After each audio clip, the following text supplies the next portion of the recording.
பாடியது இதெல்லாம் பாடி முடிக்கிறார்.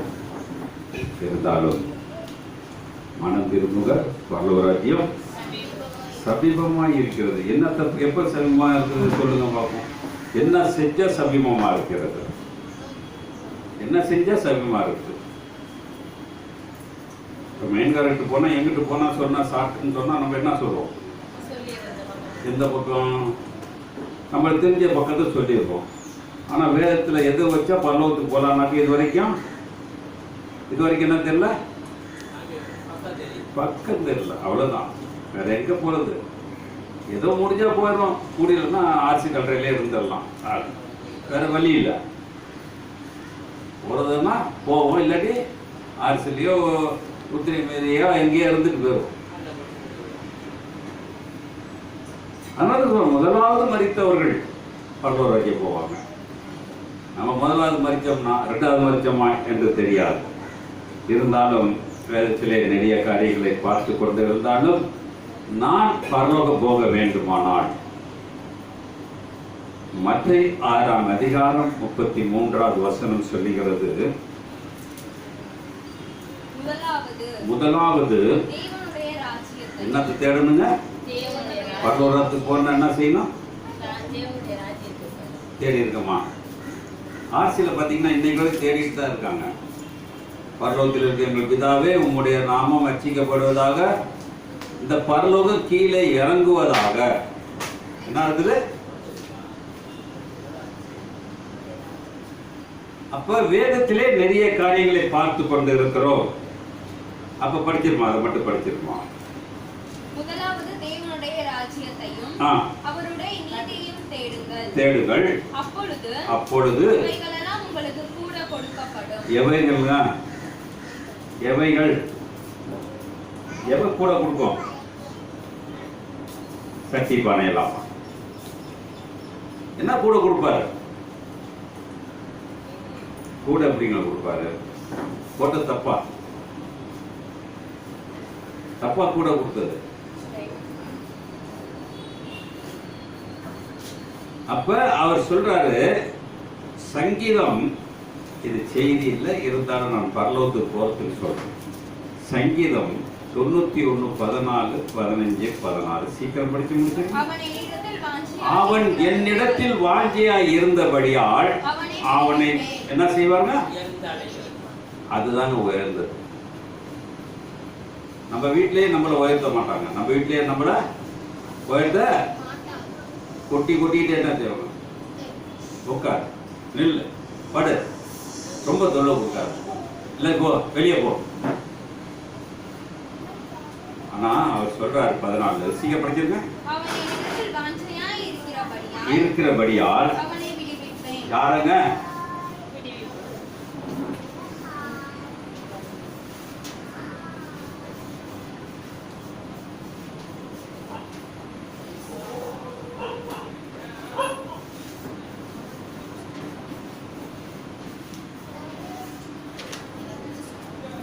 சொல்லுது, படிங்க, சீக்கிரம். இருக்கிறபடியால் விடுவிப்பேன், அறிந்திருக்கிறபடியால் எங்க வைக்கிறாங்க? அதுதாங்க கூட்டி தர்றது எங்க இருக்கு? உயர்ந்த அடைக்கலத்திலே வைக்கக்கூடியவராயிருக்கிறார். படிங்க. என்னை நோக்கி கூப்பிடுவான், அவனுக்கு மறு உத்தரவு தருவேன். அது இல்லையா? இன்னைக்கு நம்மளுக்கு மறு உத்தரவு கொடுத்திருக்காரா? மறு உத்தரவு கொடுத்திருக்காரா? இதெல்லாம் நம்மளுக்கு கிடைக்காத காரணம். அதான் கிடைக்காத காரணம் இருக்கு. எனக்கு சாபம் இருக்கிறதா? நம்மளோட சாபம் இருக்கா? சாபம் இருக்கா? எழுதுறது தப்பா?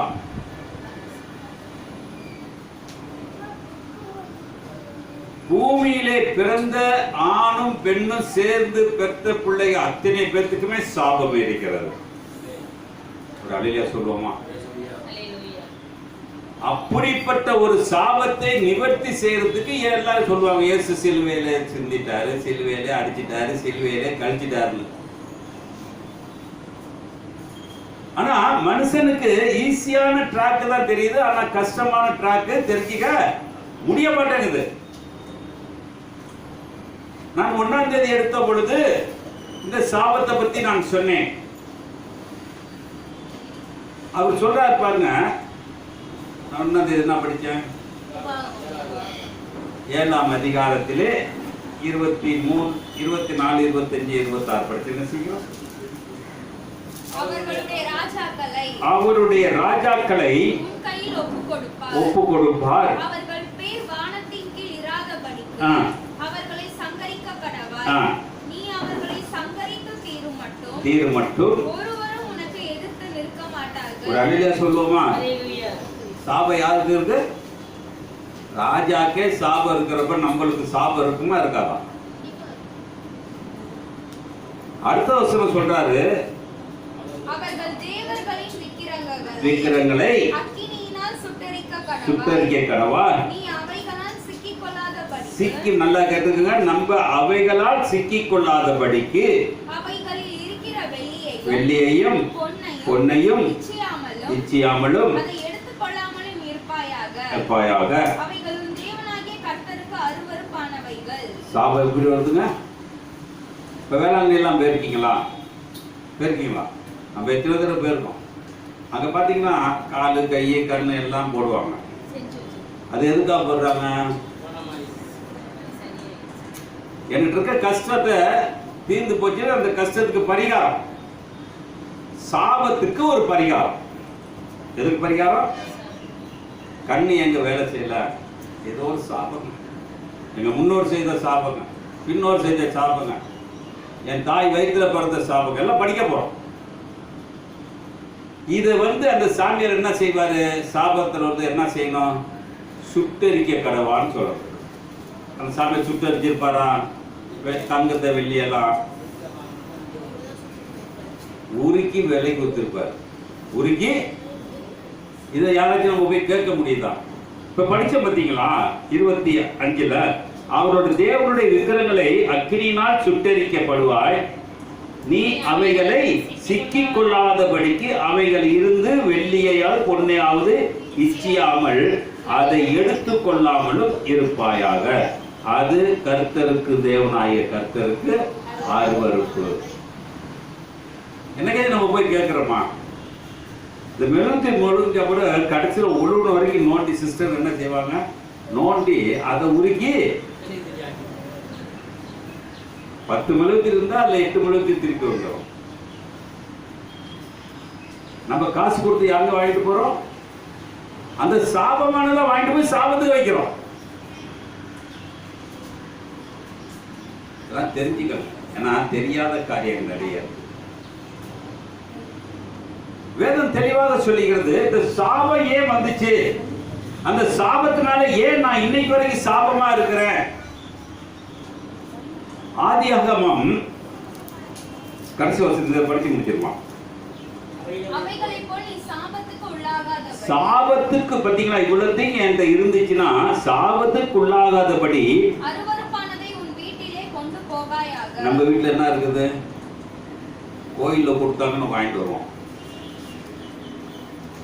போனோம்னா பார்த்தா பூவெல்லாம் போடுவான். அவன் எதுக்கு போட்டான்னு தெரியாது. அப்ப எதுக்கு நம்ம சொல்றோம்னாக்க புரிஞ்சிக்க மாட்டாங்க. ஒரு சாபத்துனாக்க தூக்கி எறிஞ்சிடணும். அதான் சாபத்துக்கு செய்யக்கூடிய ஆடு மாடெல்லாம் புறம்பே சுட்டரிக்கப்பட வேண்டும் என்று பழைய ஏற்பாட்டில் நிறைய காரியங்கள் என்னாகும், லேபியராகும், எல்லாத்தையும் எழுதப்பட்டிருக்கு. ஆனா நம்மளுக்கு அறிவு கூட. இப்ப இருக்க ஊழியக்காரர்கள் ஹையஸ்ட் படிப்பு, எல்லாம் டாக்டரேட்டிங் வாங்கினவனுங்க. ஆனா அந்த சாபத்துக்கு இன்னைக்கு வரைக்கும் சொல்லுவாங்கன்னு ஒருத்தர் சொல்றது இல்ல. அப்ப ஒருவர் காணிக்கை போடுறாங்கன்னா எதுக்காக போடுறாங்க? காணிக்க எதுக்காக போடுறாங்க? எனக்கு என்னுடைய கஷ்டம்லாம் நீங்க பரிகாரம். எனக்கு பேஸ்புக்ல ஒரு ஐயா நல்ல அழகா பேசினார். பரிகாரம் கிடையாதுயா, நீ தேங்காவோட மாங்காவோட ஒண்ணு இல்ல, பரிகாரத்துக்கு போய் அவரை இரவும் பகலும் போய் அவரை வேண்டு, உன் பரிகாரம் நிச்சயம் மாறும் என்று சொன்னான். நான் அவனை பாராட்டினேன். அவருக்கு ஒரு லைஃப் கொடுத்தாங்க. ஒரு மாற்றம் செய்யறோம். காணிக்கை போடு, தசம போடு, மேலே போடு, கீழே போடு, எல்லாத்தையும் போட்டு அவன் தலையில போட்டு நெருப்பு வச்சு கொளுத்து. இதை எடுத்து சொல்றதுக்கு ஆள் இல்லை. ஏன்னா சொன்னாக்கா என்ன இருக்கு, என்ன இருக்கு, திட்டுவாங்களா, திட்டுவாங்களா?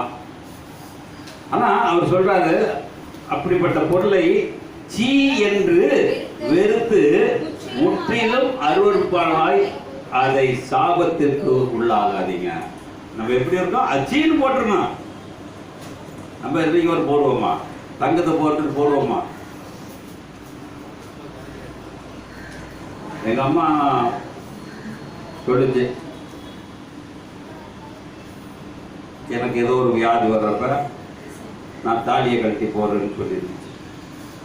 தாலியை கழட்டிச்சு போடுற மாதிரி போட்டுட்டு அதுக்குள்ள காசை கட்டிட்டு தாலி எடுத்து வந்துச்சு.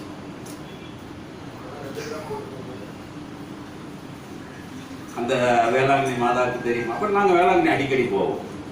எங்களுக்கு வேளாங்கண்ணி புறம்பான தேவன் இல்லை, எங்களுக்கு அடிக்கடி போவோம். அப்போ எங்களுக்கு தெரியும், அப்போ கேள்வி கேட்க முடியாது. அப்போ போடுறது 2 கிராம், ஆனால் கட்டுறவங்க எவ்வளோ கட்டியிருப்போம்? 100 ரூபா கட்டிட்டு 50 ரூபா கட்டிட்டு அந்த பொருளை, அந்த வீட்டுக்கு வந்த பொருள் சாபமா இல்லையா? சாபமா இல்லையா? அது வந்த பிறகு நான் இருக்க வரைக்கும் எங்க அப்பா என்னோட, அவன் எங்க குடும்பத்தோட இருந்தா. அதுக்கப்புறம் எங்க அப்பாவும் எங்க அம்மாவும் 28 வருஷம் பேசாம இருந்தாங்க. எங்க வந்துச்சு சாபம்? சாபம் எங்க வந்துச்சு? கடைசி என் கல்யாணத்துல தான் அவரை நான் சேர்க்கக்கூடிய ஒரு சூழ்நிலை உருவாச்சு. அப்பே எங்க அம்மா முடியாது இருந்துச்சு. அவன் செத்து தொலைறான், பாராப்படாம தான் பேசுறான். ஏன்னா சாபம். புருஷன் மரியாதை எப்படி பேசுறோம் சண்டையில? வாங்கத்தான், ஏன் இப்படி பேசுறீங்க? சொல்லுவோமா? சொல்ல மாட்டான். ஏய் சும்மாறா நீ வேணாம். ஏன்னா 2 ஒரு சரீரம் தானே. புருஷன் வாங்கணும் போடியுமா எல்லாம் கொண்டுதான். சாபம் இருக்க வீட்டில் சண்டை இருக்கதான். அண்ணதான் சொல்றாரு, இப்படிப்பட்ட சண்டை நான் மாற்ற வேண்டுமானால் வேதம் தெளிவாக சொல்லுகிறது. ஆதியாகமம் 2ஆம் அதிகாரம் 16-17 படிச்சிருவோம். தேவனாகிய கர்த்தர் மனுஷனை நோக்கி புசிக்கலாம், ஆனாலும் வேண்டாம்,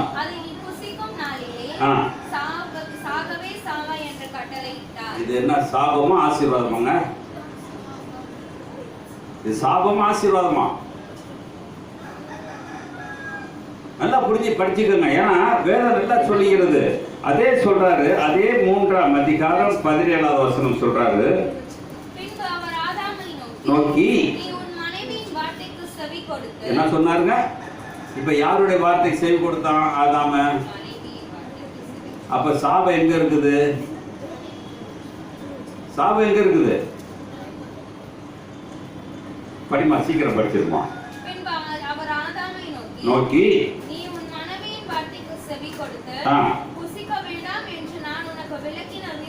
நல்லா எப்படி கேட்கிறாரு பார்த்தீங்களா? அவன் மேல சொல்றான், மேல அதிகாரம் 12வது வசனம் சொல்றது, அதற்கு ஆதாம் என்னோட இருக்கும்படி தேவரே எனக்கு தந்த ஸ்திரீ இப்படி செய்தாள். இவனுக்கு சொந்த மூளை எங்க போச்சு? பொண்டாட்டி வந்த உடனே சாபம் எப்படி வருது? பொண்டாட்டி வழியில் வருதா, புருஷ வழியில் வருதா? 2 பேரும் தான். அதுதான் இயேசு கல்யாணம் ஆகாம இருக்கார். ஏன்னா இயேசு கல்யாணம் ஆகாம இருந்தனால தான் மத்தேயு 19ஆம் அதிகாரத்தில் 29வது வசனம் படிக்க சொல்லுவோம். வீட்டையாவது மனைவியாவது பிள்ளைகளையாவது விட்டவனையாவனும் அவன் நூறத்தில், அவனுக்கு சாபம் வராது. என்ன வராது? சாபம் வராது. ஒரு வீடு இருந்தாலும் சாபம் வருங்க. ஒரு நாட்டுக்குள்ள எது இருக்குதோ நான் சாபம் வரும். அதனால இயேசு மேல சாபம் இல்லாதனால தான் அவர் சொன்னாரு. யோவான் 14:30 சொல்லுகிறது. யோவான் 14:30 அப்பயே அவர் ஆதாம் வச்சுட்டு வரீங்க. சொல்ல வேண்டியது நிறைய இருக்கிறது.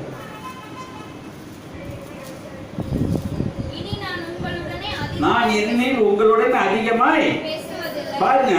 ஆதாம்கிட்ட தேவன் சொன்னாரு, இந்த மரத்தின் கனியை சாப்பிடாது செத்து போயிருவ. ஆனா செத்து போறதை பத்தி அவன் என்ன நினைக்கல.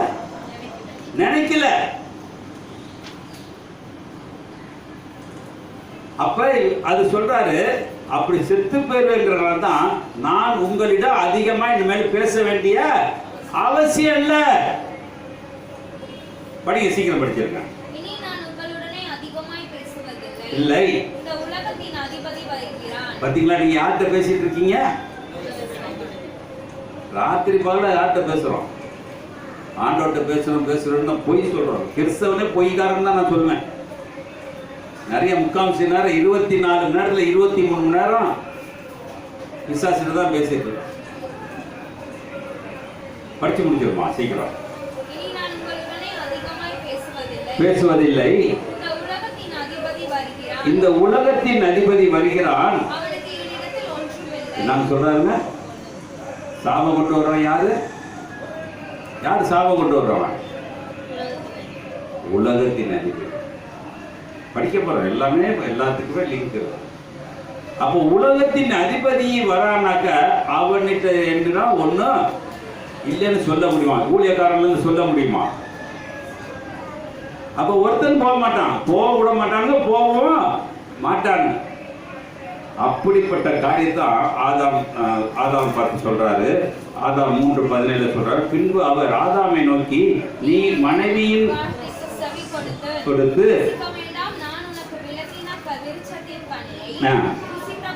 படியினால் எப்படி இருந்துச்சு? எப்ப ஆச்சு? அந்த சபிக்கப்பட்ட சாபமான பூமியில தான் நான் பிறந்திருக்கேன். அப்ப எனக்கு சாபம் இருக்குமா இருக்காதா? ஆனாதான் பவுலுடைய நல்ல 1ஆம் மாதம் மண்ணுக்கு நித்திரையானா, 2ஆம் மாதம் விண்ணுக்கு நித்திரையானா. ஒரு அணில சொல்லுவோமா? இயேசு மரணம் வந்துச்சுங்க, ஆதாமுக்கு மரணம் வந்துச்சு. ஆதாம் உயிர்ப்பித்தான இது வரைக்கும் எழுதல. ஆனா இயேசு மரித்தார், 3ஆம் நாள் உயிரோடு வந்தார், 40ஆம் நாள் பரலோகத்துக்கு போனார். அப்ப நான் யார்கிட்ட சாபம் இருக்கு, யார்கிட்ட சாபம் இல்ல? ஆதாமுடைய வம்சத்துல வந்த நான் இன்னும் சாப தீட்டிலே விழுந்து கொண்டு இருக்கிறேன். இயேசு வழியில இன்னும் போகவே இல்லை. எவனும் இயேசு வழியில போக முடியாது. சும்மா நான் இயேசு கட்டிக்குவாங்க, சிலுவை போட்டுக்குவாங்க, அது போட்டு இதை போட்டு தொங்க விட்டுக்கிட்டு. ஆனா இயேசு வழியை ஒருத்தவங்க கூட ஒரு கடுகளை கூட போக முடியாதுங்க. நான் அடிக்கடி என் மாவட்ட சொல்றேன், இதெல்லாம் நடத்துறது வேஸ்ட்டுமா. ஏன்னா போகணும், நான் சொல்லணும். இந்த ட்ரெயின் போனா பெங்களூர் போகணும்னு சொன்னா அதுல ஏறி போகணும். அது எங்க போகணும்னு தெரியாதுன்னாக்கா அவன் எங்க போய் இறங்குவான். வேதங்கிறதுக்கு முள்ளுங்க, அது குத்திட்டு தான் இருக்கும். ஏதோ காலத்தை கழிச்சிட்டு அப்படியே கரைச்சிட்டு போயிட எல்லாம் மறிச்சாங்க. நம்மளும் ஒரு நாள் மறிக்க போறோம். எவனோ தூக்கி அடக்கம் பண்ணிட்டு போயிடுவான். நல்லா கேட்டு உங்களை தலையில வச்சு படுக்க வைக்க மாட்டான். உறவுகள் வந்து ஐஸ் பெட்டில் வைக்க போறான். உறவு இல்லைன்னா அனாத பெட்டில் வச்சு தூக்கி கொண்டு காடா துணியை கட்டி போட்டு வந்துடுவாங்க. ஒண்ணு யாருக்கும் கவலைப்பட வேண்டிய அவசியம் இல்லை. ஏன்னா இல்லைன்னா பக்கத்து வீட்டுக்கார 10 ரூபா கொடுத்தனாலும் தூக்கி விட்டுருவோம். ஏன்னா வாடகை யாரு தாங்காது. அதனால சாபம் இந்த பூமியில வந்தது யாரால? அதுல 3 காரியம் சொல்றாரு. படிங்க, அந்த 17ஆம் வசனத்துல. பின்பு அவர் ஆதாமை நோக்கி, நீ மனைவியின் வார்த்தை தேவன் வார்த்தை வேணுமா, மனுஷனுடைய வார்த்தை வேணுமா? என் வார்த்தை யார்கிட்ட இருக்குது? என்னுடைய வார்த்தை யார்கிட்ட வச்சிருக்கேன்? தேவனுடைய வார்த்தை வச்சிருக்கேன்னா அதான் சொல்றாரு, வார்த்தைகளை தேவனுடைய வார்த்தை பேசுங்க, தேவனுடைய வார்த்தை பேசுங்க. இப்ப பாட்டு பண்ண முக்காவாசி அப்படியே வந்துச்சு. என்னுடைய செய்தியே முடிஞ்சு போச்சுன்னு நான் உட்கார்ந்துட்டேன். ஆனா எப்படி இருக்குது வார்த்தைகள்? தேவனை புகழ கத்துக்கங்க, ஆட்டோமேட்டிக்கா சாபம் போகும். அப்ப சொல்றாரு அடுத்தது, நீ உன் மனைவியின் வார்த்தைக்கு செவி கொடுத்து புசிக்க வேண்டாம் என்று நான் உனக்கு விலக்கின விருட்சத்தின் கனியை புசித்தபடியினால். நாங்க ரெண்டாவது என்ன சொல்றாரு? வார்த்தை. ரெண்டாவது கீழ்ப்படிதல். நம்ம கீழ்ப்படிறோமா? கீழ்ப்படி நம்ம வீட்டில் இருக்கா? லியோரு சாமியார் தான் சொன்னார், இன்பத்திலும் துன்பத்திலும். அவர் நல்லா, அவர் குரல் நல்லா இருக்கு. இன்பத்திலும் துன்பத்திலும் கையை பிடிக்கிறோம், 3ஆம் நாள் கையை விட்டுட்டு 2 அடி தள்ளி நிற்கிறோம். அவர் ஃபேஸ்புக்கில் வருவார், அல்லேலியா வந்து சொல்லுவார், அல்லேலியா அல்லையா. நல்லா அவர் குரல் ஒரு வித்தியாசமான குரல். ஏன் சொல்றேன்னா, எப்படியே ஜனங்கள் என்ன செய்யணும்? போகணும். ஆனால் அதெல்லாம் கேட்க மாட்டாங்க. கொஞ்சம் கடிச்சு பேசிட்டோம்னா, இவனுக்கு இதுதான் இந்த வயட்டானவ மயக்க பிடிச்சிட்டானவ என்ன இருக்குது? அடிக்காத பிள்ளையும் நேசிக்காத மனைவியும் எப்படி இருக்கும்? நேசிச்சோம்னா பொண்டாட்டி தலைக்கு மேலே ஏறிடுவான், அடிக்கலன்னா புள்ள கெட்டு ரோட்டுக்கு வந்துடும். எல்லா ஊழியர்களும் கூட உன் மனைவி நேசியா, உன் மனைவி நேசு. என் மனைவி எனக்கு 36 வருஷம் குப்பை கொட்டினா அவளை நான் நேசித்தேன். எப்படி மறைபொருளாக நேசித்தேன், நான் நேரடியாக நேசிக்க முடியவில்லை. அப்ப எப்படி இருக்கிறோம்? நம்மளோட சிந்தனைகள் எப்படி? அப்ப இவன் நேசித்ததுனால தேவனுடைய வார்த்தையை விட்டுட்டு அவளுடைய வார்த்தையை கேட்டான். அதனால இன்னைக்கு என்னாச்சு? இன்னைக்கு யாரு? அவன் செஞ்சுட்டு போயிட்டான். இன்னைக்கு நம்ம கஷ்டப்பட்டு இருக்கோம். அது கொஞ்ச நாள் இருக்கா? முன்னோர்கள் செஞ்ச இன்னைக்கு பாடுபட்டு இருக்கமே. முன்னோர்கள் சொத்தத்தை கேட்கிறோம், சுகத்தை கேட்கிறோம், எல்லாத்தையும் கேட்கிறோம். ஆனா அவங்க வச்சுட்டு போன சாபத்தை வச்சுட்டு வாழ்ந்துட்டு இருக்கமே. கொஞ்ச நாள் என்னைக்காச்சும் உட்கார்ந்து இருக்கோமா? அப்ப சொல்றாரு, படிச்சிருப்பாங்க வசனத்தை படிச்சுக்கிறோம். நீ உன் மனைவியின் வார்த்தைக்கு செவி கொடுத்து புசிக்க வேண்டாம் என்று நான் உனக்கு விலக்கின விருட்சத்தின் கனியை புசித்தபடியினால் பூமி உன் நிமித்தம் சபிக்கப்பட்டிருக்கும். நீ உயிரோடு இருக்கும் நாளெல்லாம் வருத்தத்தோட அதன் பலனை புசிப்பாய். நம்மளுக்கு தண்டனை என்னங்க இருக்குது? தண்டனை எப்படி இருக்குது? இப்ப ஜாலியா சாப்பிடுறோமா, வருத்தப்பட்டு சாப்பிடுறோமா?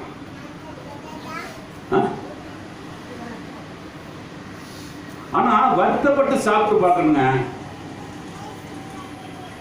எப்படி வருத்தப்பட்டு சாப்பிட்டு பார்க்கணும் சொல்லுங்க பார்ப்போம்.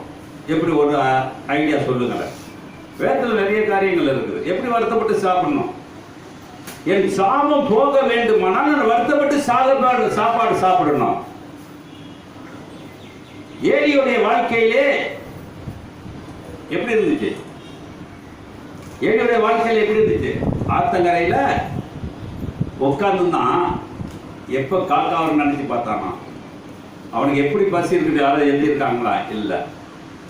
ஆனா 3 வேளையும் அப்பமும் இறைச்சியும் வந்து விழுந்ததாக சொல்லப்படுது. அது எத்தனை நாள் என்று எல்லா விஞ்ஞானிகளும் நிறைய இருக்காங்க.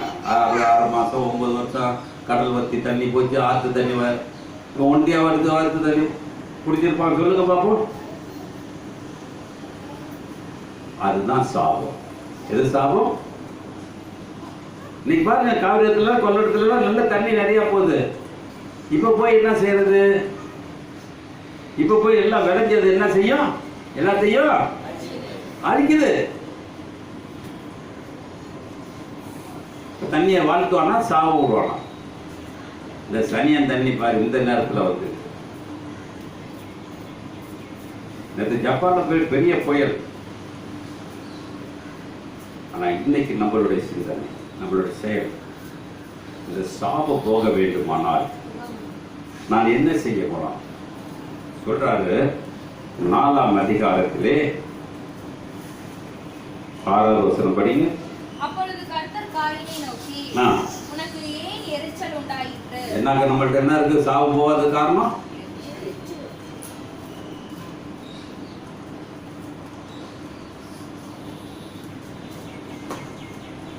எரிச்சல் படுறது ஒண்ணு. காரணம் இல்லாத கோபம் ஒருவனை தீட்டுப்படுத்துமானால் அது அவனுக்கு ஆசீர்வாதமாக போகும். அதே காரணத்தோடு ஒரு கோபம் போச்சுன்னா அது சாபமாக போகும். படிச்சிருமா, சீக்கிரம் படிச்சு. அப்பொழுது கர்த்தர் காயினை நோக்கி, உனக்கு ஏன் எரிச்சல் உண்டாயிற்று? உன் முகநாடி ஏன் வேறுபட்டது? அவள் எப்படி இருக்கு முகநாடி? கல்யாணத்துல எப்படி காட்டுவோமா முகநாடியை விட்டு? நம்மளுடைய கோவம் அதுக்கு முன்னாடி இருந்த கோவம் தானே பின்னாடி பிடிச்சிட்டு வந்து கோவம் இருக்கும். இல்ல கோவம் இல்லாம கல்யாணம் மேடையில் உட்காந்து கோவம் வருமா? கோபம் நம்ம தொட்டு இருக்குது. உடம்புக்குள்ள ரத்தத்துல ரத்தம் இருக்க இல்லையா, ரத்தத்துக்குள்ள இருக்குது கோபம். அது எப்ப தெரியுது?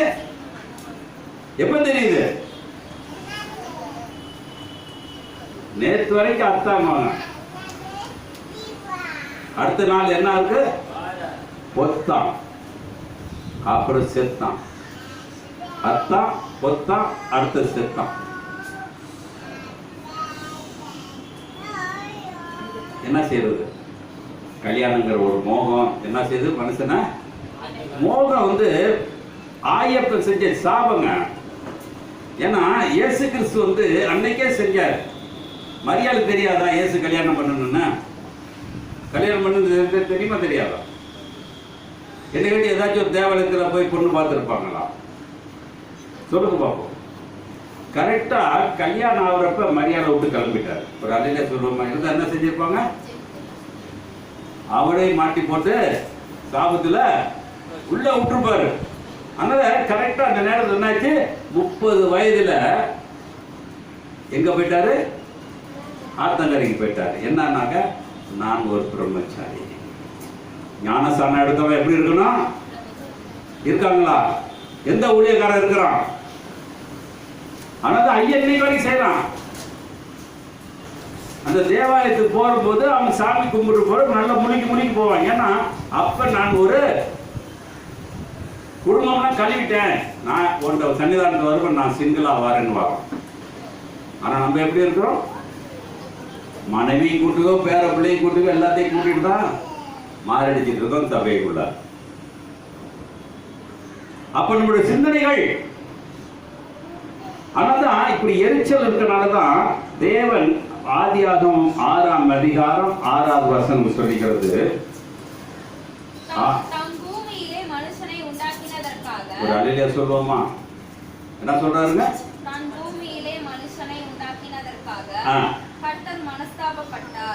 நம்மள என்ன செஞ்சாங்க? இன்னைக்கு நம்மளுக்கு எல்லாம் நல்லது செய்வாரா? இல்ல அன்னைக்கு இருக்க மனுஷன் தான் இன்னைக்கு இருக்கானா? இல்ல இன்னைக்கு வித்தியாசமா மாறிட்டாங்களா? நோவா காலத்தில் இருக்க மனுஷன் தான் இருக்கானா? இல்ல இப்ப இயேசு கிறிஸ்து எடுத்துட்டு நோவால மறைஞ்சிடாக்கா? நோவா மட்டும் அவன் இறந்திருந்தாள், அவனுடைய ஜெனரேஷன் எங்க வந்துச்சு? நோவாவுடைய பிள்ளை காலத்துல ஜெனரேஷன் வந்துச்சு. அதுல கொடுத்தது எப்படி கொடுத்தாரு? ஆசீர்வாதத்தையும் சாபத்தையும் கொடுத்தாருங்க. தலைச்சமுள்ள பெற்றா வீட்டுக்கு 2 மடங்கு. ஆனா நோவா காலத்துல எப்படி இருக்கு? தலைச்சமுள்ள சாபகடமாகும்.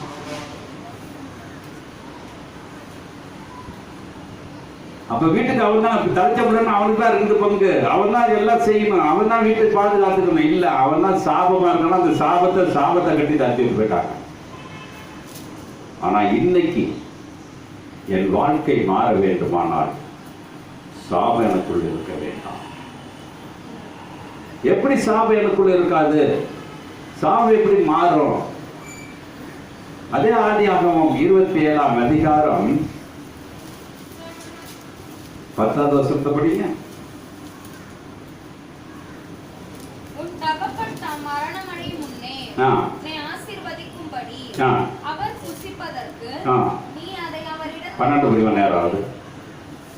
ஒருவேளை என் தகப்பன் என்னை தடவி பார்ப்பார், அப்பொழுது அவருக்கு நான் எத்தனாய் காணப்பட்டு என் மேல் ஆசீர்வாதத்தை அல்ல சாபத்தை வரப்பண்ணிக் கொள்வேனே என்றார். அதற்கு அவன் தாய், என் மகனே, உன் மேல் வரும் சாபம் என் மேல் வரட்டும். நல்லா பாத்தீங்களா? புல்லட் என்ன இருக்குது? புல்லட் நம்ம படிச்சிருக்கோம். அப்ப யாக்கோபு சாபத்தோட தான் இருந்திருக்கும். ஒரு அலையில சொல்லுவோமா? அது வசனத்தை மறுபடி படியுமா? அதற்கு அவன் தாய், என் மகனே, உன்மேல் வரும் சாபம் என் மேல் வரட்டும். என் சொல்லை மாத்திரம் கேட்டு நீ போய் அவைகளை என்னிடத்தில் கொண்டு வா. நம்ம பிள்ளைகளை எப்படி வைப்போம்? நம்ம பிள்ளைகளை எப்படி வளர்ப்போம்? யாக்கோபுக்கு வர சாபம் அவங்க அம்மாவுக்கு வந்திருக்குன்னு வச்சுக்கோங்க. அப்ப 2 பேரும் என்ன இருக்காங்க? சாபத்துல அந்த குடும்பம் இருக்கும். ஏன் சொல்றேன்னா, சாபத்திலே இருக்கக்கூடிய காரியம் அவர் சொல்றாரு. அதே ஆதியாகமம் 47ஆம் அதிகாரம் 7, 8, 9 நினைக்கிற பாருங்க. அதே ஆதியாகமம் 47.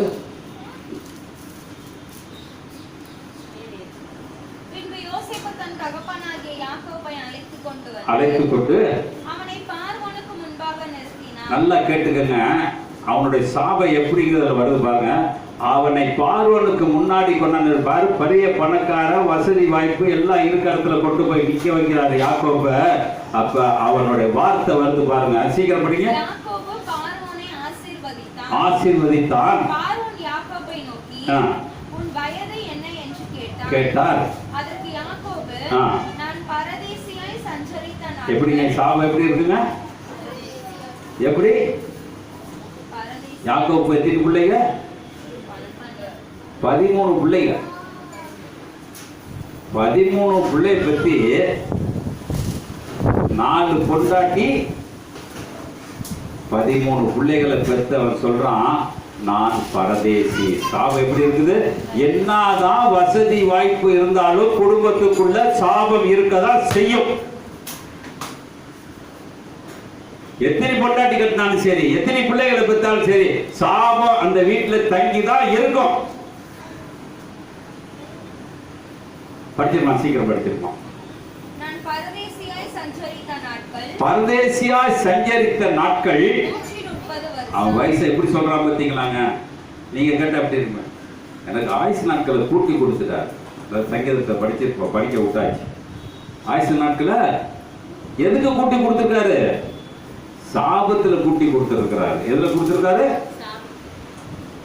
ஒவ்வொரு நாள் சாபம், பிரச்சனை.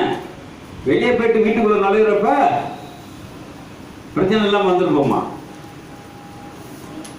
இதுக்காக பெரிய பெரிய பணக்காரங்க வீட்டில் எல்லாம் பார்த்தீங்கன்னா வெளியே தண்ணி வச்சிருப்பாங்க, காலை கழுவிட்டு உள்ள வாங்க. ஏன்னா வெளியே இருக்க பிரச்சனைய அங்கே கழிவுநீர் போகாது. கழிவுநீர் வீட்டுக்குள்ள வந்தா மனைவிட்டு இருக்க பிரச்சனை மட்டும் பாருங்க. ஆனா வெளியே இருக்க பிரச்சனை மனைவிட்டு சொல்ல, மனைவிக்கு வெளியே போயிட்டு அந்த பிரச்சனை சொல்ல, அங்க ராத்திரி கூத்தா எப்படி இருக்கும்? தெரு கூத்தா இருக்கும். அப்படிப்பட்ட காரியம் படிச்சிருமா? சீக்கிரம் படிச்சு.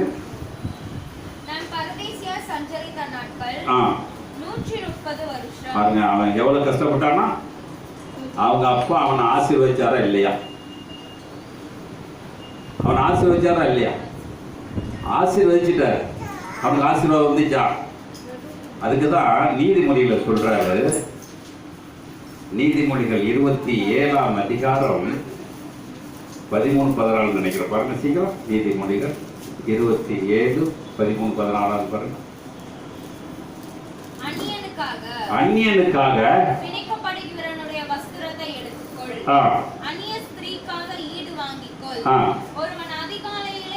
ஒருவன் அதிகாலையிலே எழுந்து உரத்த சத்தத்தோடு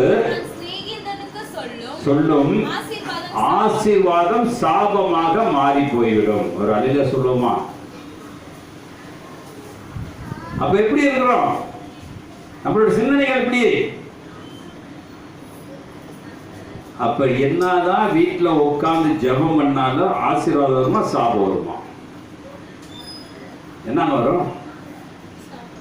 சாபம் தான். முட்டிக்கால் போட்டு ஜெபம் பண்ணுங்க, முழங்கால் போட்டு சொல்லுங்க, தலைகளை தொங்கிட்டு ஜெபம் பண்ணுங்க. இந்த ஊழியர்கள்லாம் பார்த்தீங்கன்னா அவனுக்கு எல்லாம் இஷ்டத்தை சொல்லுவாங்க. சாபத்தை போக்க என்ன செய்யணும் அதான் இப்போ சொல்ல போறேன். சாபம் போச்சுனாவேங்க தேவன் உன்னோட இருப்பாருங்க. நான் உன்னோட இருக்கேன், நான் உன்னோட இருக்கேன். எப்படி இருந்தாரு? யோசுவாட்ட சொல்றாரு, என்ன சொல்றாரு? நான் உன்னோடு இருந்த, யாரோடு இருந்த? மோசையோடு இருந்தது போல உன்னோடு இருக்கிறேன்னாரு. விட்டுட்டாரா? விட்டுட்டாரா? ஏன்னா அவன் கண்டிக்கக்கூடிய, யோசுவா என்ன கண்டிக்கக்கூடியவன். 7ஆம் அதிகாரம், யோசுவா 7ஆம் அதிகாரத்திலே 1-2-3 வசனத்தை படிப்போம்.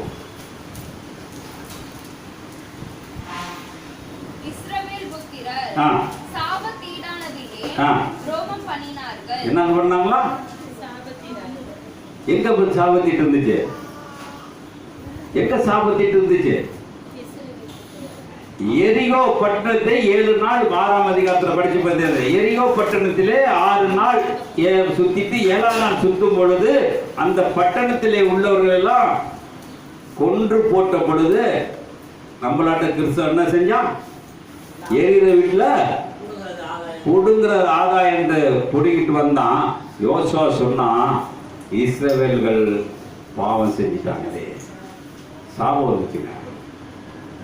இன்னைக்கு இஸ்ரவேலுக்கு சாபம் வந்துச்சு. தலையே யாரு?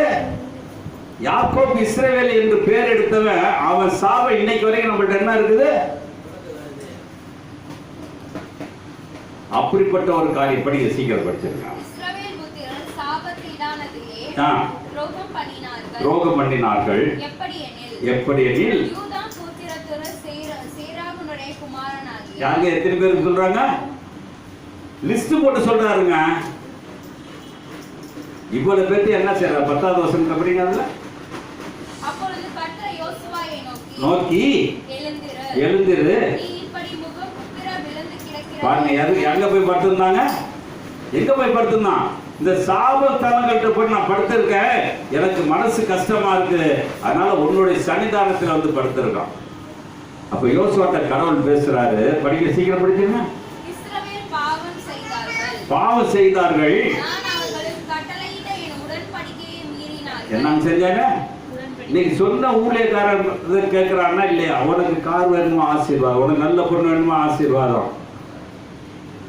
இப்படி இருக்கிறது இந்த ஆசீர்வாதத்தில் போது எல்லாம் சாபத்தில் இருக்கிறது அவங்களுக்கு தெரியல, அந்த ஊழியக்காரனுக்கும் தெரியல.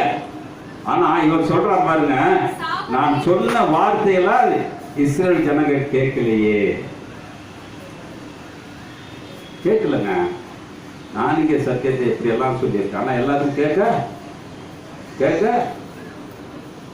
முடியாது. ஏன்னா கேட்கிற மாதிரி தான் மனநிலை. எல்லாமே உள்ள மாட்டிட்டு இருக்கப்ப எப்படி இருக்கு? வெளியே வர்றதுக்கு தான் நம்ம என்ன செய்வோம்? ஏதோ ஒரு தப்பு செஞ்சாலும் வெளியே வரணும்னு தான் நினைப்ப முடிஞ்சு தப்புக்குள்ள உட்கார்ந்து இருக்க மாட்டோம். ஆனா தானே இந்துக்கள் பார்த்தீங்கன்னா அவங்களெல்லாம் நம்ம பாராட்டுற காரணம், ஜாதகம் பார்க்குறேங்க. அன்னப்பெல்லாம் அழகா பேசுவோம். நாங்கள் ஜாதகம்லாம் பார்க்க மாட்டோங்க. பொண்ணு பார்த்த மூக்கு மொழி நல்லா நட்டுட்டு இருந்துச்சா, அது வந்தவங்க வீட்டுக்கு நட்டுக்குவோம். அவன் ஜாதகம் பார்ப்பான், 10 பொருத்தம் இருக்கு, 8 பொருத்தம் இருக்குமா. ஏன்னா ஆயப்பனுடைய சாபம் இந்த வீட்டுக்கு வந்துருமா, அவன் எல்லாத்தையும் கணிச்சு பார்க்கறான். அப்படி இருந்து 1-2 என்ன ஆயிடுது? திட்டுத்தனமா எழுதிட்டு வர்றதெல்லாம் மாட்டிக்கிட்டு அழுவுது. நான் அடிக்கடி சொல்றேன் என் மகிட்ட, சாபம் வீட்டுக்குள்ள இருக்குது, அது போகணும். இல்ல நீ போ. காரணம் சாபம் போடுறவங்க வீட்டுக்கு விமோச்சனம், ஆசீர்வதிக்கப்பட்டவர்களே உள்ளே வாருங்கள் என்று சொன்ன வார்த்தைக்கு அந்த வீட்டில் என்ன இருக்கக்கூடாது? சாபம் இருக்கக்கூடாது. யாரு போனாலும் ஊழியக்காரன் கல்யாணம் பண்ணி வச்சிருவான், யாரு போனாலும் ஐயர் கல்யாணம் பண்ணி வச்சிருவான், யாரு போனாலும் சாமியார் கல்யாணம் வச்சிருவார். அவன் வீட்டுல சாபம் இருக்கா, இவன் வீட்டுல சாபம் இருக்கான்னு யாருமே தெரியாது. அந்த சாபம் எங்க இருக்குது? அப்ப சாபம் போக வேண்டுமானால் ஆதாம் ஏவாளை நினைச்சுக்கங்க. இந்த சாபம் இன்னைக்கு வரைக்கும் நம்ம வீட்டுக்குள்ள இருக்குது. இதை போக்குறதுக்கு நான் என்ன செய்ய போறேன்? நீதிமொழிகள் 3ஆம் அதிகாரம் 30 சீக்கிரம் படிச்சிருக்கேன். நீதிமொழிகள் 3ஆம் அதிகாரம் 30 ஒருவன் உன்னை தீங்கு செய்யாதிருக்க ஒருவன் உனக்கு தீங்கு செய்யாதிருக்க தீங்கு செய்யாதிருக்க காரணமின்றி அவனோடு வழக்காடாதே. என்ன இருக்குங்க? காரணம் வழக்காடுறது யார்? காரணம் வேணும். காரணம் இல்லாம வழக்காடாத. படிச்சிருக்க சீக்கிரம். கொடுமை உள்ளவன் மேல் பொறாமை கொள்ளாதே. நம்ம எப்படி இருக்கிறோங்க? கொடுமைனா யாரு? ஒருத்தவங்க கோபப்படும் பொழுது நம்ம எப்படி இருக்கிறோம்? உனக்கு தான் தெரியுமா? எனக்கு எல்லாமே தெரியும். நடந்து முடிஞ்சிருச்சு. அந்த சாபம் போயிருக்குமா? இப்ப நடந்து ஜெயிச்சிட்டோம் இல்ல தோத்துட்டோம். சாபம் வீட்டுக்குள்ள இருக்கிறது. எப்ப போகும்? நீ எவ்வளவுதான் இயேசு கிறிஸ்த தடவிக்குள்ள கண்ணுக்குள்ள வச்சுக்கிட்டா கூட சாபம் உன்னை விட்டு போகாது. உன் வீட்டை விட்டு போகாது. சாபம் இல்ல. வீட்டு வாசல்ல சொன்ன மாதிரி ஆதியாகமம் 4:7 சொன்ன மாதிரி வாசற்படியிலே என் சாபம் படுத்து கிடக்கு. அப்படிப்பட்ட சாபத்தை நான் வச்சுக்கிட்டு நான் ஒரு கிறிஸ்தவன் சொல்றதை விட அந்த கிறிஸ்துன்னு சொல்லலாம். அப்படிப்பட்ட ஒரு சாபம். சாபம் வந்தா என்ன ஆகும் சொல்லுங்க? சாபம் வந்தா என்ன ஆகும்? சாபம் வந்தா என்ன ஆகும்? வீட்டில் போய் 28ஆம் அதிகாரம் ஆதியாகமம் 28 படிச்சு பாருங்க. ஏன்னா சாபங்கிறது வியாதிகள் வரும், வேதனைகள் வரும், கண்ணீர் வரும், கவலை வரும். எவ்வளோ வரும்? ஆசீர்வாதம் கொஞ்சம் 15-14 தான். ஆனால் சாபம் அப்போ எப்படி இருக்கிறோம்?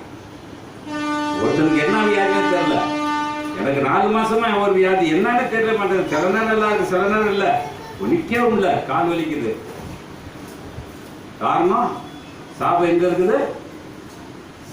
வீட்டுக்குள்ள சாபம் இருக்கிறதுங்க. அதனால என்னால என்ன செய்ய முடியல? ஒன்றும் செய்ய முடியவில்லை.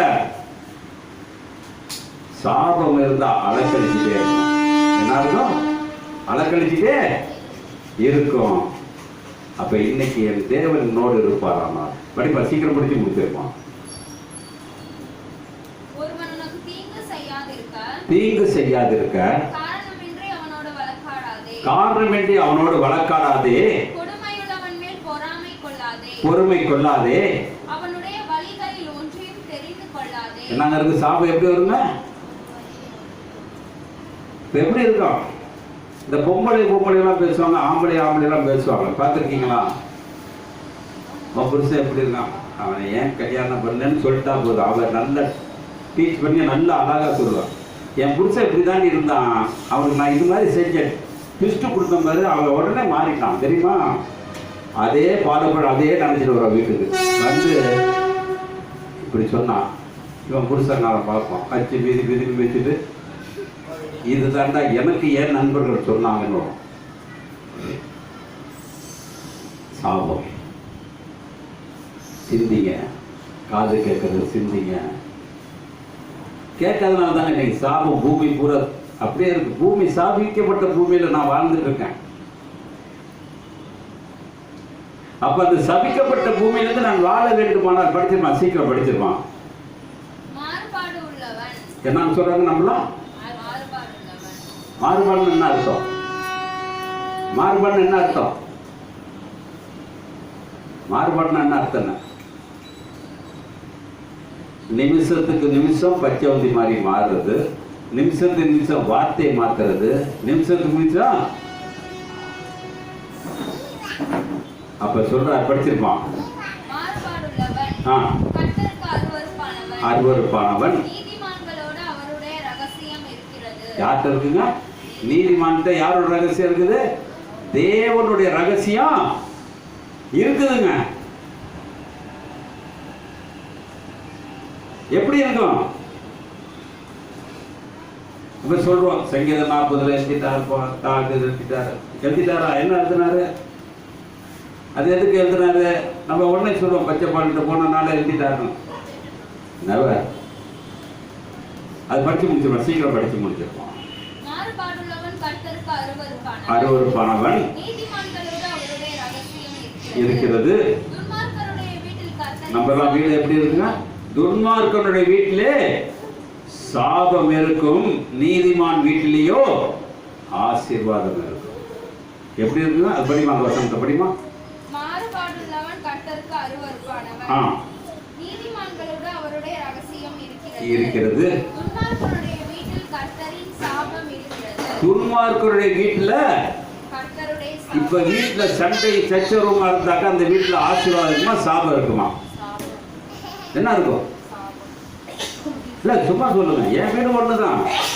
உங்க வீட்டை நான் குற்றப்படுத்தவே மாட்டேன். என் வீட்டை பார்த்துட்டு தான் நான் வந்து சொல்றது.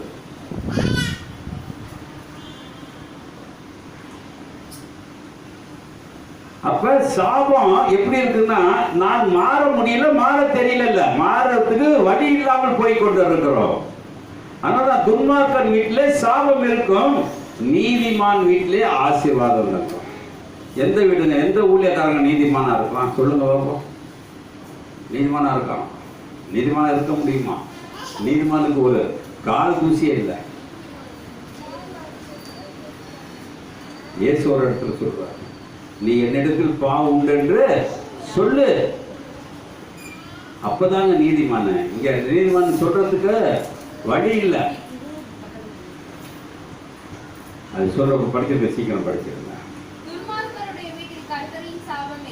இருக்கிறது.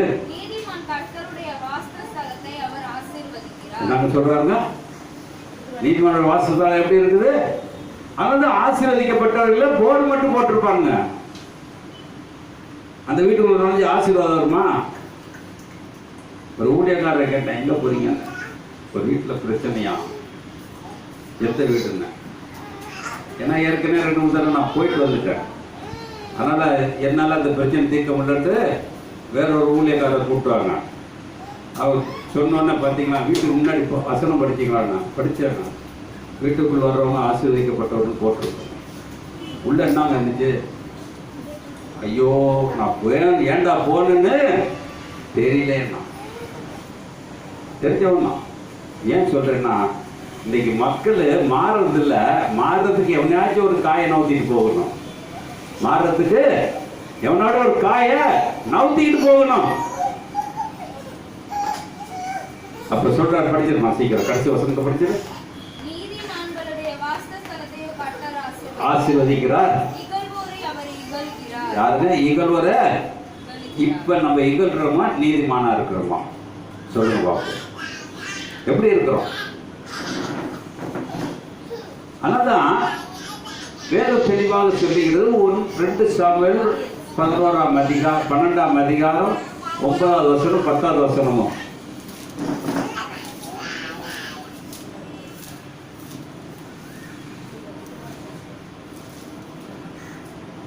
சாமுவேல் 12ஆம் அதிகாரம் 9-10 சீக்கிரம் படிங்க. அவர்கள் தங்கள் தேவனாகிய கர்த்தரை மறந்து போகிறபோது. எதை படிக்கிறோமா? நீ எதை படிக்கிற?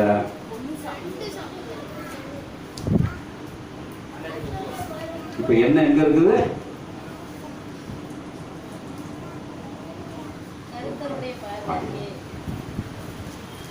படிமா.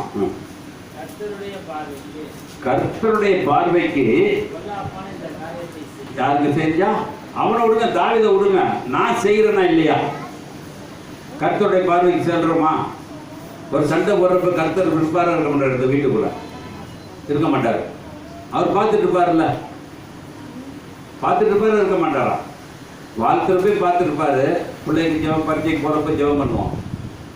அதே வாய் கொஞ்ச நேரத்தில் வீட்டுக்கு சாயங்காலம் வந்தோடனே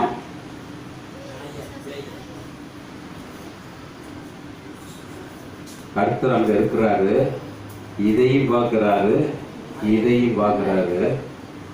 அவன் செய்த கிரியைக்கு தக்க பலனை அப்பப்ப தரப்பட்டான். எனக்கு ஆசீர்வாதமும் வரமாட்டாங்க. எது எடுத்தாலும் ஃபெயில் ஆகுதுங்க. எது எடுத்தாலும் ஒரு திருப்தி இல்லைங்க.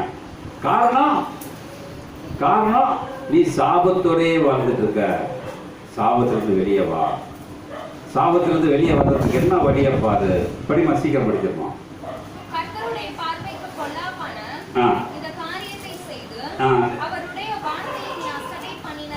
ஒரு அல்ல சொல்லுவோமா? ஆதாம் இல்லைங்க, அடுத்த ஜெனரேஷன் யார் வரா? தாவீது வாரான். கர்த்தருடைய பார்வையிலே இருந்து அவன் என்ன செய்யறான்? தப்பு செய்ததுனால அவன் வீட்டுல 10வது வசனம் சொல்லுது பாருங்க சீக்கிரம்.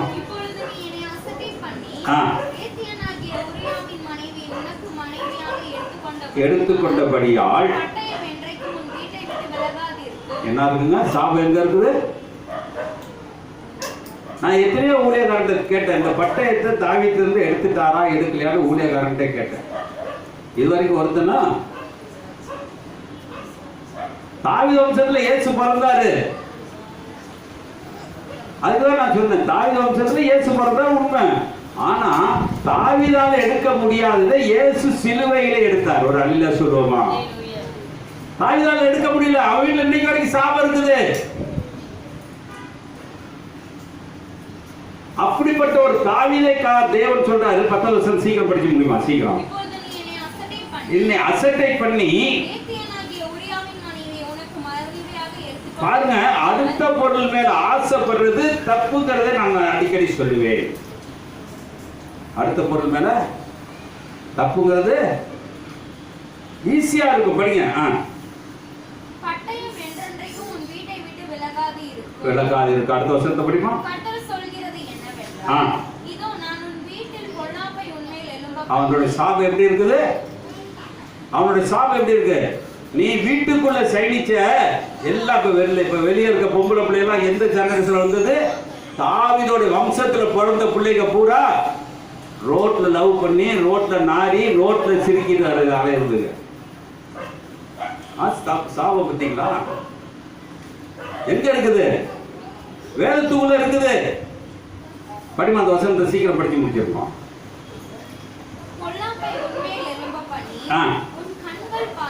கண்கள் பார்க்க பாருங்க. இன்னைக்கு ஆயப்பன் முன்னாடியே பிள்ளைங்க என்ன செய்யுது? என்ன செய்யுது? இது யார் ஜெனரேஷன்? இயேசு ஜெனரேஷனா? இயேசு டம்மியா வச்சிருக்கேன், டம்மியா வச்சிருக்கேன், டம்மியா வச்சிருக்கேன் ஆயிரத்தை சொல்லுவேன். ஆனா தாவீதை தான் நான் வச்சிருக்கேன்.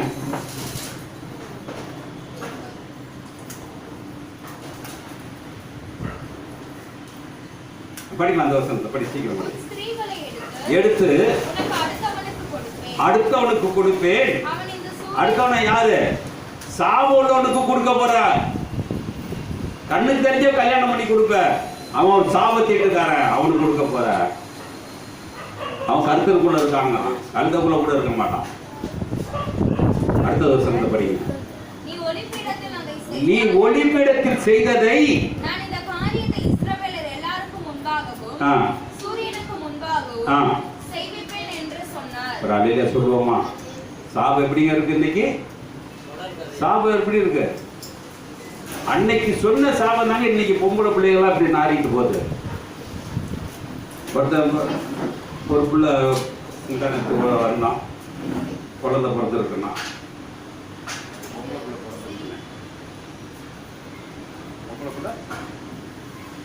பிறந்திருக்கேன்னு சொன்னாங்க.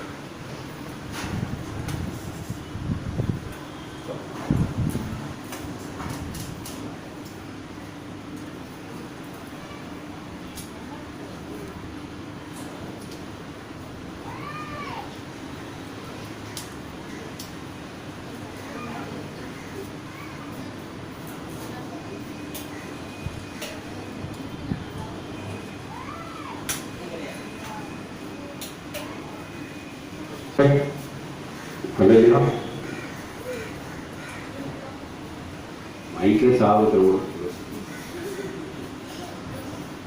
படிங்க. சீக்கிரம் படிங்க. நல்லா தானே பேசிட்டு இருந்தனால ஆட கூட இல்லை. அதுக்கு அவ்வளவு சாபம். படிங்க. சீக்கிரம் படிச்சிருங்க. நீ ஒளிப்பிடத்தில் செய்தாய்.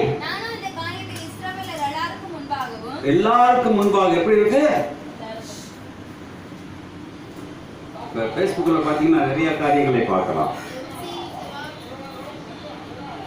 அவ்வளவு பெரிய ஒரு காரியத்தை செய்யக்கூடிய தேவன் நம்மளுக்கு நல்ல ஒரு காரியத்தை செய்யும்.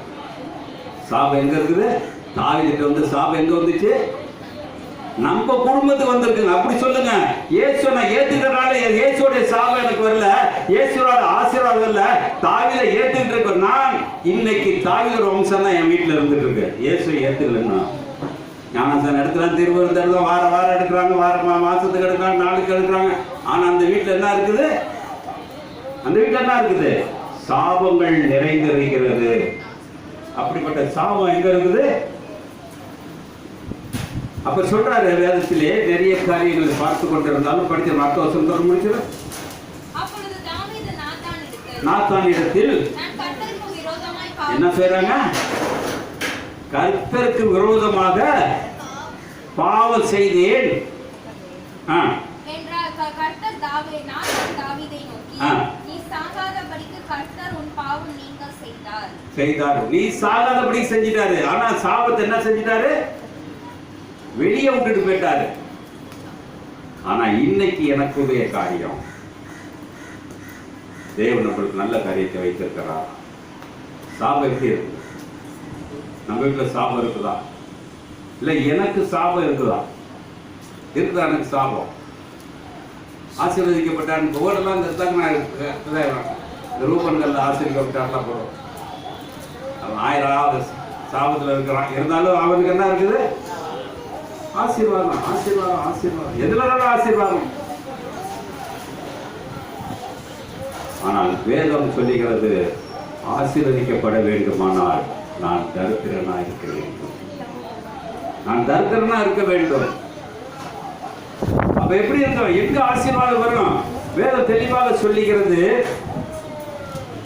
2 பேதுரு 2ஆம் அதிகாரம் 2ஆம் அதிகாரம்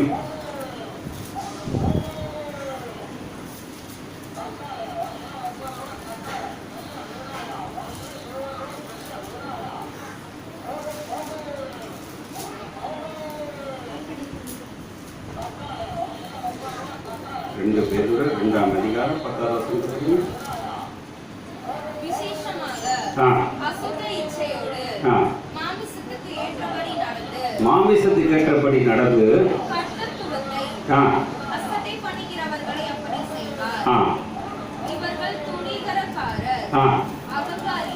அவர்கள் துணிகரக்காரர், அகங்காரிகள். ஏன்னா நம்மள எப்படி இருப்போங்க? நம்மள எப்படி இருப்போம்? தூசிக்கிறதுக்கு அஞ்ச மாட்டாங்க. படிங்க, சீக்கிரம் படிச்சிருங்க. அதிக பலனையும் வல்லமை உடைய தேவதூதர்கள்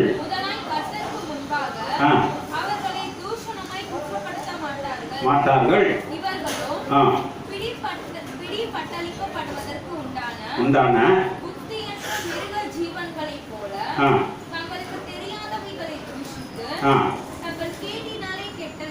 கெட்டடிந்து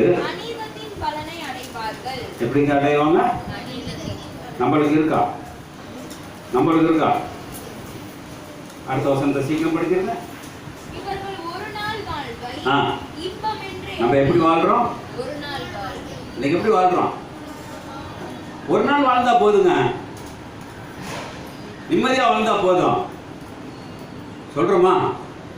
அதனால இவர்கள் ஒரு நாள் வாழ்வை இன்பமாக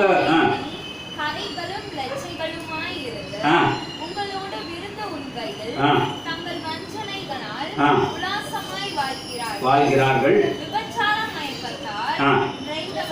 நிறைந்தவைகளும் கண்களை உடையவர்கள். என்னன்னு சொன்ன நம்ம எல்லாம் யார் இருக்கிறா? உறுதி இல்லாத சபைக்குள்ள இருக்கிறது தான் அவர் எழுதுறாரு. உறுதி இல்லாத ஆத்துமாக்களை தந்திரமாக பிடித்து பொருளாசைகளிலும் பழகி. நம்மள யாருடைய பிள்ளைகள்? கார் வாங்கிக்கங்க, சைக்கிள் வண்டியில் போறீங்க, ஒரு 2 வீலர் வாங்கிக்க, என்ன சொல்றாங்க? கடவுள் தருவாரா? நல்லா கேட்டுக்கங்க. ஒரு பொருள் வாங்குவது, ஒரு பொருள் போறது தேவனுடைய செயல் அல்ல. நம்ம பிரெயின் வாஷ். அப்ப நம்ம செய்யறாரு. அடுத்த வருஷம் பாருங்க, செம்மையான வழியை விட்டு தப்பி நடந்து போகிறவரின் யாருங்க? நம்மளாம் ஒவ்வொருத்தருக்கும் ஒவ்வொரு ஆள் வச்சிருக்காங்க. நான் வீணா போறதுக்கு வீணையாம் தெரியுமா? யார் அவன்? வேதத்திலேயே மிருகம் பேசுறது ஒரு அழகே சொல்லுவோமா? அது எது பேசிச்சு? கழுத பேசிச்சுங்க. கழுத பேசி அவன் கேட்கலைங்கிறப்ப மனுஷன் பேசினா கேட்பாங்களா? கேட்பாங்களா? அப்ப சாபத்திட்டம் ஒரு வருஷம் மட்டும் படிக்குமா? சீக்கிரம் படிச்சு முடிச்சிரு. செம்மையான வழியை விட்டு தப்பி நடந்து பேயோரின் குமாரனாகிய பிலேயாமின் வழியை பின்பற்றி போனவர்கள் அவன் அநீதியின் கூலியை விரும்பி தன்னுடைய அக்கிரமத்தின் நிமித்தம் கடிந்து கொள்ளப்பட்டான். பேசாத மிருகம் மனுஷன் பேச்சை பேசி தீர்க்கதரிசியுடைய நதிகேடை தடுத்தது. இவர்கள் தண்ணி இல்லாத கிணறுகளும் சுழல் காற்றினால் அடியுண்டு போகிற மேகமுமாய் இருக்கிறார்கள்.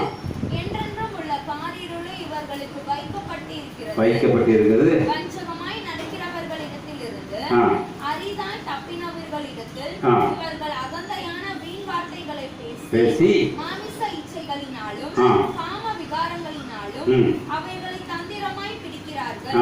தாங்களே கேட்டுக்கு அடிமையாய் இருந்தும் அவர்களுக்கு சுயதீன வாக்குத்தத்தம் பண்ணுகிறார்கள்.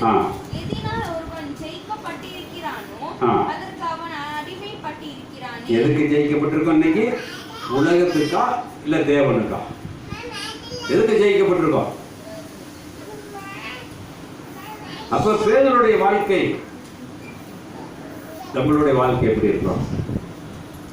இப்ப என்கிட்ட சாபம் இருக்கிறதா? இந்த சாபம் எங்க போனா போகும்? கலாத்தியர் 3ஆம் அதிகாரம்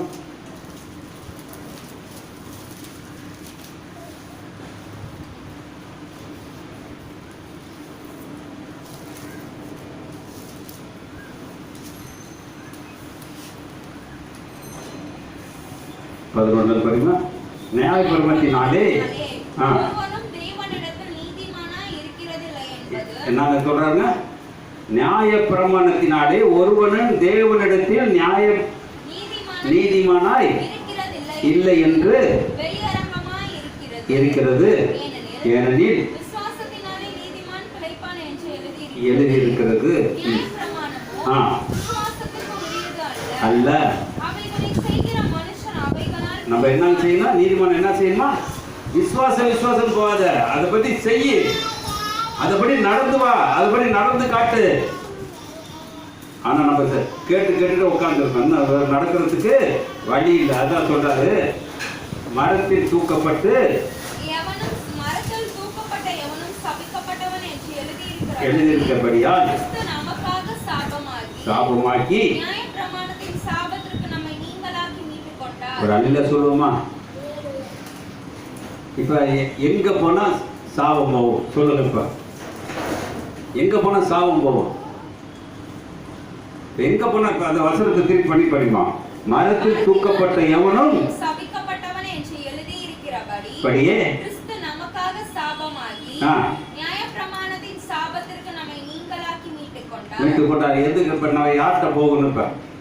இப்ப யார்கிட்ட போகணும்? சாபம் போகணும். சாபம் வச்சுக்கலாமா இல்ல அனுப்பிடலாமா? சாபம் நம்மள்கிட்டயே இருக்குன்னு சொல்ல முடியுமா? அண்ணாதான் சொல்றாரு, லூக்கா 9ஆம் அதிகாரம் 23ஆம் வசனம் சொல்லுகிறது. லூக்கா 9:23.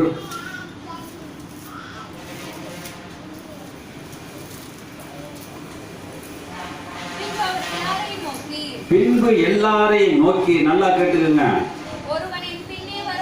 ஒருவன் என் பின்னே வர விரும்பினால் தன்னை தானே வெறுத்த. எங்க வரணுமுங்க? சாபம் போனா எங்க வரணும்? உலகத்துக்கா சிலுவைக்கா? தீர்மானிச்சுக்கோ. உங்க சாபம் போகணும்னாக்க சிலுவைக்கு தான் வரணும். தேவனுடைய ஆலயத்துக்கோ சபைக்கோ எங்கே வராதிங்க. முன்னாடி சிலுவையிலிருந்து வெளியே வாங்க, உங்களை ஆசீர்வதிப்பார். அது சொல்றார். படிச்சிருக்க வசனத்தை படிச்சிருக்கோம். வர விரும்பினால் தன்னைத்தானே வெறுத்து எடுத்துக்கொண்டு எப்பங்க எடுக்கணுமா? எப்ப எடுக்கணுமா? அனுதினமுங்க. இது ஆட்சியில் மட்டும்தான் இது வரைக்கும் செஞ்சுட்டு இருக்காங்க. அவங்க திருந்துறாங்களோ திருந்தலி, ஆட்சியில் இன்னைக்கு வரைக்கும் என்ன இருக்கு? 365 நாளும் பூசை இருக்குது. ஆனா பெட்டிகாசுக்கார லீவு நாளில் வைப்பான். அவனுக்கு போர் அடிச்சுன்னா ஏதாச்சும் ஒரு பேரை போட்டு ஜெப கூட்டம் அந்த கூட்டம்னு வச்சு சரி ஜனங்கள்கிட்ட வசூல் பண்றதுலாம் இருக்காங்களோ ஒழிய அனுதினமும் ஒரு ஊழியக்காரன் எங்க உட்கார்ந்துருக்கணும்? தேவனுடைய சன்னிதானத்தில் உட்கார்ந்துருக்கதான் ஊழியக்காரன். எங்கள் சபையில் வெள்ளிக்கிழமை பிரேயருங்க, எங்கள் சபையில் காத்திருப்பு கூட்டங்க, எங்கள் வீட்டில் வீட்டுக்கு கூட்டங்க, வீட்டு சந்திப்புங்க, அதெல்லாம். ஆனால் டைம் பாஸ். ஆனால் நீ எங்க உட்காரணும்? நீ தேவனுடைய சிலுவைட்ட உட்கார்ந்துருக்கியா? அந்த சிலுவைட்ட இயேசு உட்கார்ந்தாருங்க. இந்த சிலுவையை அவர் சாகிறதுக்கு முன்னாடி சிலுவையை பார்த்தவர். 30 வயசுல யோர்தான்ல குளிச்சு முடிச்ச உடனே மேலே ஏறி வரணும்னு என் நேசகுமாரன் கொடுத்த பேரை அந்த சிலுவை தாங்க. அந்த சிலுவையில தான் அவர் தூக்கி சுமந்தார். ஒரு நாள் தான் இயேசு சிரிச்சு பேசிருக்குன்னு சொல்லியிருக்காரா? சிரிச்சு பேசியிருக்காரு இயேசு. எங்கேயாச்சும் சிரிக்கிற மாதிரி படம் எடுத்திருக்காங்களா? நம்ம தான் கற்பனைக்கு இதெல்லாம் சிரிக்கிற மாதிரி இருக்கு. அவர் துவக்கமும் முடிவுமே வேதனையோட இருந்தார். இந்த உலகத்துல நான் என்ன செய்ய போறேன்? இந்த உலகத்துல நான் என்ன செய்ய போறேன்? ஒன்றும் தெரியலையே. அப்படிப்பட்ட ஒரு காரியம். படிச்சிருக்க, சீக்கிரம் படிச்சிருங்க. ரட்சிக்க விரும்புகிறவன் இழந்து போவான், என் நிமித்தமாக. என்ன சொல்றாங்க? என் நிமித்தங்க. நீ உலகத்தின் நிமித்தம் செத்துதான் போவ. ஆட்சி கல்ற, உத்தர கல்ற, ரோட்ல எங்கேயாச்சும் போயிருவ. ஆனால் தேவனுக்காக ஏற்று செத்தினா தேவன்கிட்ட போகலாமா? படிக்க போறோம், தேவன்கிட்ட போறதுக்கு. படிங்க, சீக்கிரம் படிங்க.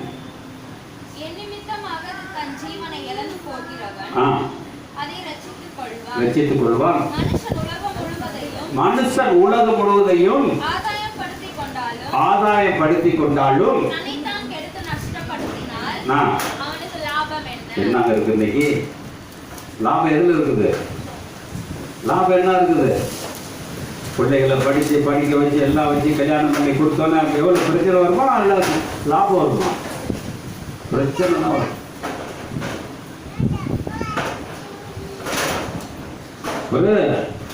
ஒரு வருஷத்துக்கு முன்னாடி ஒரு லேடி மலைப்பாம்பு வளர்த்துட்டு இருக்காங்க.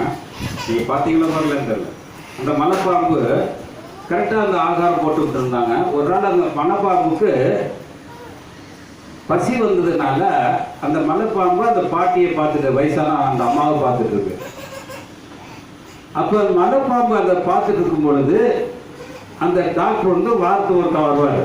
அன்னைக்குன்னு பார்த்த உடனே அந்த டாக்டருக்கு வீட்டுக்குள்ள நுழைஞ்ச உடனே அந்த பாம்பு என்னன்னா பார்த்துட்டே இருக்கு. யாரை பார்த்துட்டு இருக்கு? யாரை வளர்த்தாங்களோ அவங்கள முழுங்களா இருந்து பார்த்துட்டு இருக்கு. உடனே அந்த டாக்டர் சொல்றாரு, நீங்க ஜாக்கிரதையா இருங்கன்னு சொன்னார். அப்ப அந்த அம்மா இல்லை, என்னோட இல்லை. கிட்டக்க போனோடனே அப்படியே கையை பிடிச்சிருச்சு. அப்பதான் சொன்னாங்க, சார் கோச்சிக்காதீங்க. அந்த கையை எடுத்துட்டு அந்த பாம்பை எங்க கொண்டு விட்டாங்க. அப்பதான் அதில் கீழே போட்டாங்க. எது எந்த இடத்துல வளரணுமோ அது அந்த இடத்துல வளரணும். சாபம் இருக்கிற இடத்துல நல்லது இருக்கக்கூடாது, நல்ல இருக்கிற இடத்துல சாபம் இருக்கக்கூடாது. அப்படிப்பட்ட ஒரு காரியம். இந்த ஆசீர்வாத சிலுவைக்கு போனீங்கன்னா எந்த இடத்துக்கு போவீங்கன்னு படிச்சு முடிச்சிடலாம். முதலாவது தேவனுடைய ராஜ்யத்தையும் நீதியை தேர்ந்து சொன்னீங்களே, அந்த வார்த்தை இங்கே முடிகிறது. வெளிப்படுத்தல் விஷயம் 22ஆம் அதிகாரம் 1-10 வரைக்கும் சீக்கிரம் படிச்சு முடிச்சிருவோம். எல்லாம் 7 சின்ன படிச்சிருவோம். பின்பு படிங்கள். நதி தேவனும் ஆட்டுக்குட்டியானவருடைய காண்பித்தான். நகரத்தின் வீதியின் மத்தியிலும் இரு கரையிலும் பாருங்க. அங்க ஏதேன் தோட்டத்துல ஆதாம் இழந்தது ஒரு மரம். ஆனா இங்க 12 கனி தரக்கூடிய மரம் இருக்கு. ஒரு அலையில சொல்லுவோமா? எத்தனை மரம்? இதெல்லாம் படிச்சிருக்கீங்களா? படிங்க, சீக்கிரம் படிச்சிருங்க.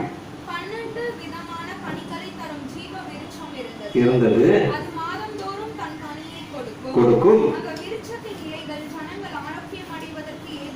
எப்படி இருக்கு? இன்னைக்கு கீரை சாப்பிடுறோங்கிறமே தேவன் நம்மளுக்கு கொடுத்ததா இல்ல பிசாசு கொடுத்ததா? பாருங்க, இன்னைக்கு சொல்றாரு. படிங்க, சீக்கிரம் படிச்சுங்க. இருந்து ஒரு சாவும் இராது, தேவனுடைய ஆட்டுக்குட்டியானவர் இருக்கிற சிங்காசனம் அதில் இருக்கும். அவருடைய ஊழியக்காரர் அவரை நல்லா கேட்டுக்கங்க, அவருடைய ஊழியக்காரர் அவரை சேவித்து அவருடைய சமூகத்தை தரிசிப்பார்கள். அவருடைய நாமம் எங்க இருக்குதான்? நெற்றில இருக்குங்க. ஊழியக்காரர்கள் நெற்றில இருக்கா? இருக்கான்னு தெரியாது. அவங்களாம் போவாங்களான்னு தெரியாது. கேட்டா போறேங்க வாங்க, எல்லாத்தையும் போக வச்சுட்டு அவன் போயிடுவான். அடுத்து சொல்றாரு, இராது இல்லை, பிரகாசிப்பார்.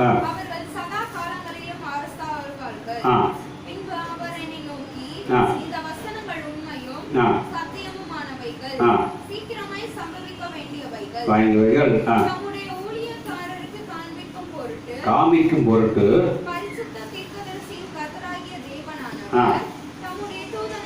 அனுப்பினார். சீக்கிரமாய் வருகிறேன். ஒரு அழகியா போதும் போதும். யார் பாக்கியவானா இருக்கணும்? என் வீட்டில் சாபம் இருக்குதா? ஆசீர்வாதத்தை நான் சொல்றதுக்கல்ல. என் வீட்டை என்ன தீர்மானிக்க முடியல, உங்கள் வீட்டை நான் தீர்மானிக்க முடியாது. ஆனால் சாபம் இருக்குமானால் சிலுவை அண்டை வாருங்கள். ஆசீர்வாதம் இருக்குமானால் தேவன் எடுத்துட்டு வாங்க. நொறுக்கப்படணும், கண்ணீர் விடணும், கஷ்டப்படணும். எல்லாத்தையும் பார்த்தா கண்களை மூடுங்க. ஆண்டவரே, எனக்குள் இருக்க சாபம் நீங்க வேண்டும் ஐயா. எனக்குள் இருக்க சாபம் நீங்க வேண்டும். கண்களை மூடி கேளுங்க. ஒரு நிமிஷம் கேளுங்க. எனக்கு சாபம் இருக்குதுயா, என் குடும்ப நடத்து சரியில்லை, பிள்ளைகள் சரியில்லை. ஆனால் என்னுடைய சாபத்தை ஆசீர்வாதமாய் மாற்றும். மணிக்கு 2ஆம் அதிகாரம் 1, 2, 3 வசனத்தை சீக்கிரம் படிங்க. மணிக்கு 2ஆம் அதிகாரம் 1, 2, 3 படிங்க சீக்கிரம்.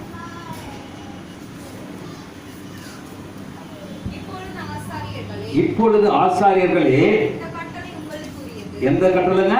இந்த ஊழியக்காரனுக்கு கட்டளைங்க. இந்த கட்டளை உனக்குரியது. இது ஜனங்கள்கிட்ட திணிக்காத. நீ முன்னாடி நல்லவனா மாறு, ஜனங்க நல்லவங்களா மாறுவாங்க. படிங்க சீக்கிரம் படிங்க. நீ கேளாமலும் செலுத்தும்படிக்கு இருந்தால் சாபத்தை அனுப்பி என்ன இன்னைக்கு ஆசீர்வாதம் யாருக்கு? ஊழியக்காரன் செய்ய போற. நல்லா கேட்டுக்கங்க. அப்ப ஊழியக்காரன் செய்யறப்ப ஊழியக்காரன் பின்னாடி போறவனுக்கு வருமா வராதா? அடுத்த வசனத்தை படிங்க சீக்கிரம் படிங்க. சிந்தியாமல் போனதினால் அவைகளை சபித்தேன். நாங்க இன்னைக்கு எப்படி இருக்குங்க? இன்னைக்கு எப்படி இருக்குது? பரிசுத்தவான்களின் காலம் விரைவுடன் வந்திடுதே. பரிசுத்தவான்களின் காலம் விரைவுடன் வந்திடுதே. கண்ணீர் யாவையும் துடைத்திடுவே, நேசரில் மகிழ்ந்திடுவே. கண்ணீர் யாவையும் துடைத்திடுவே, நேசரில் மகிழ்ந்திடுவே. ஆராதனை நாயகன் நீரே,